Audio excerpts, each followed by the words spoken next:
په هغه سیمو کې چې هوا ګرمه ده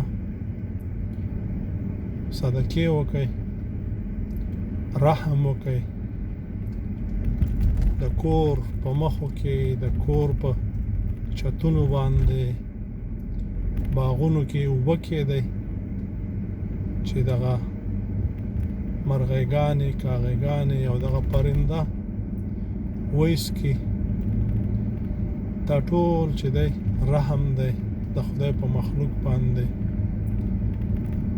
او په انسانانو باندې صدقې کول هم ډېر مهم دي. خو چې په انسانانو یې کوې نو یو څه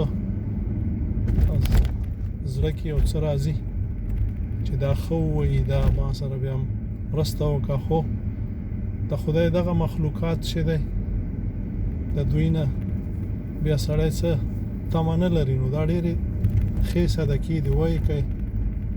او همدا دی چې بیا خدای پاک په تاسو باندې رحم کوي. نو رحم وکړئ چې رحم در باندې وشي.